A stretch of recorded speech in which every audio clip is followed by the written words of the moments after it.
This just into CNN, the Washington Post editor-at-large Robert Kagan has confirmed that he has resigned from the newspaper. This comes after the Washington Post announced that it would not be endorsing a candidate for president in the 2024 election. The Washington Post newsroom now reporting that the decision not to endorse was made by the newspaper's owner, Jeff Bezos. How's everybody doing? My name is Anthony Brian Logan, and today we got to talk about several newspaper editors resigning from their posts after the Washington Post and LA Times refused to endorse anyone for president. And of course, those who resigned wanted them to endorse Kamala Harris. Now, in the case of LA Times, they've endorsed every Democratic candidate in the past 20 or 30 years, except for Kamala. Washington Post, owned by Jeff Bezos, he made the decision. Now that's going to be an anti-Amazon type thing. Listen, just from the point of view of business, let's just leave politics to the side for a moment, because I'm not really sure that Jeff Bezos is a Trump supporter or Patrick Soon-Shiong, the owner of LA Times. I'm not quite sure that MAGA hat wears, but let's put the politics to the side for one moment. From the point of view of a businessman, why would you hitch your wagon up to a loser? Why would you do it? Listen, anyone can see that Kamala is, in a figurative sense, not literally, anybody that want to try to tell on me. Figuratively, Kamala is getting stomped into wine by one President Donald J. Trump. Everybody can see it, whether you're a conservative, liberal, everybody. Mainstream media, CNN, who is well-known, is a well-known anti-Trump network. Everybody knows it. They hosted Kamala for a town hall, and then immediately after and during, they were pretty much dumping on her. Like, you're not answering questions, you're not getting to the point. Even the mainstream media is fed up with Kamala and her performance. So why, oh why, would I put my name on the loser? Now, I know if I'm Jeff Bezos, I can't say Trump 2024, make America great again. I know I can't say that. So I'm going to stop there, because I don't want to have that be part of my mix and have me lose money. The same way I don't want to be attached to this loser and have our company lose money. That's what it seems like to me. But the editors, they feel like you guys are just doing the wrong thing. It's a disservice to this country, and they're reacting. Now check it out. We got some reactions right here. We got a few. These are good. George Conway says democracy dies in cowardice. I think that's a play on the Washington Post. Democracy dies in darkness. Keith Olbermann, one of the most well-known Trump derangement syndrome sufferers. Nice try at Jeff Bezos. Trump will still deport Lauren and then put you in the camps with the rest of us. Coward. I don't know where they got this whole thing about the camps from. That must be a new thing. I've been seeing that a lot lately, talking about Trump's going to have camps. Camps? Like internment camps? We going back to the World War II and Nazi Germany. I don't get it. But anyway, he says democracy dies in the Washington Post. Again, the same thing, as George Conway. John Ralston, journalism dies in darkness. Molly John Fast, democracy dies in sunlight. I'm so disappointed by the Washington Post. Ted Lieu says the first step towards fascism is when the free press cowers in fear. Cowers in fear? Maybe they don't want to endorse Kamala because Kamala's a bad candidate. You ever think about that? Is it about fear or just observing what's obviously happening in front of their eyes? Vicky Johnston Crane, IOW, the Washington Post. In other words, Washington Post is just fine with fascism. Joan Walsh, I just canceled my subscription to Washington Post. You should too. And then we can see the first word there, or first couple words. F the effing cowardly Washington Post, obeying in advance. The Post cowardly plutocratic owners talking about you, Jeff Bezos, lick the boot of Donald Trump. Traitors to the free press and the free country.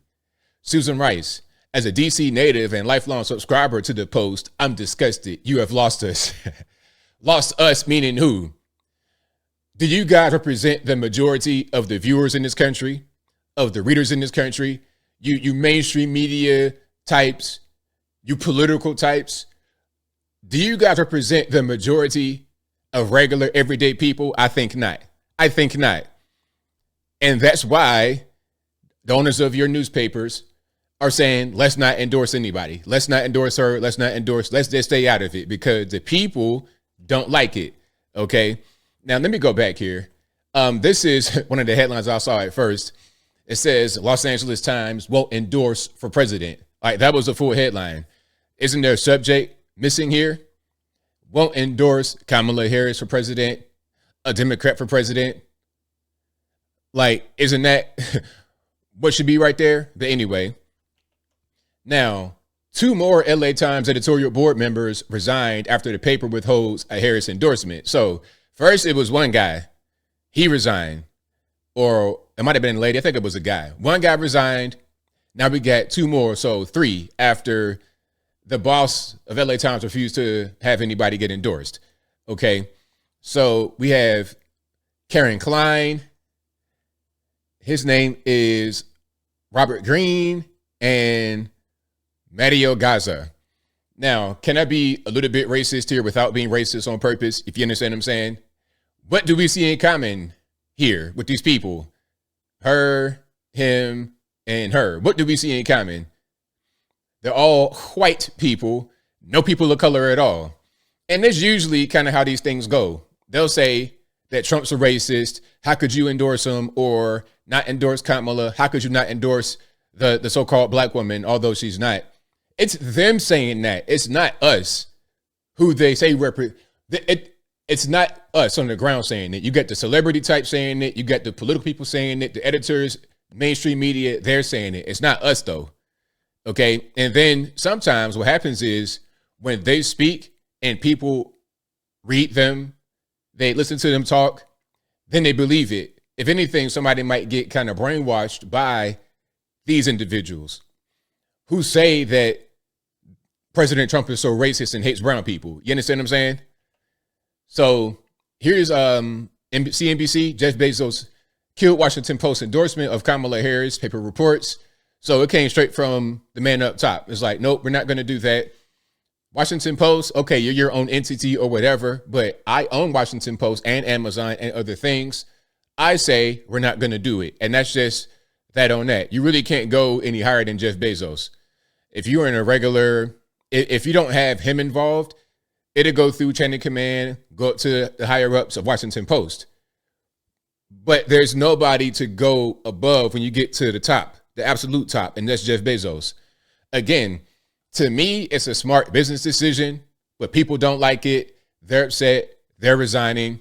And as I close, I want to say this. Shout out to everybody who does not read these papers, or maybe you read it every now and again, but you're able to kind of see what kind of content they produce. And you're also able to understand why they wouldn't want to put their name on this lady. I mean, it's real bad. It's really bad. The debate, the town hall, anytime she speaks, it just gets progressively worse. It's not getting better. She's 60 years old, been around politics for a long time. This, what you see on television, what you see during debates and whatnot, this is as good as it gets. And that's not quite enough for me if I'm multi-billionaire Jeff Bezos to put my name on that. I'm not going to put my name on this obviously losing effort.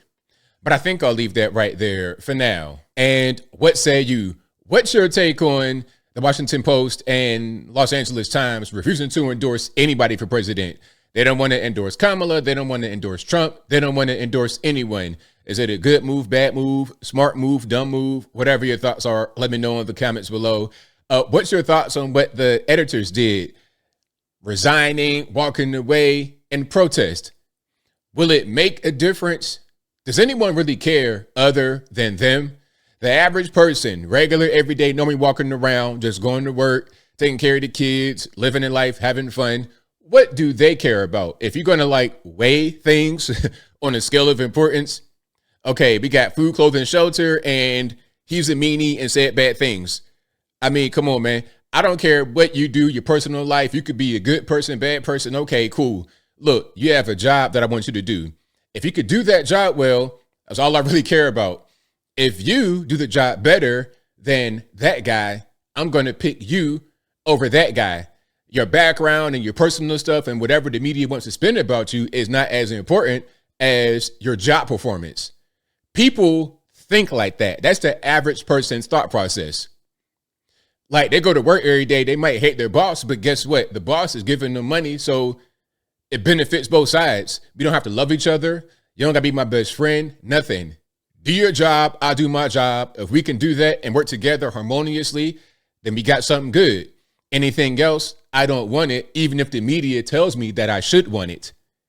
But whatever your thoughts are, please let me know in the comments below.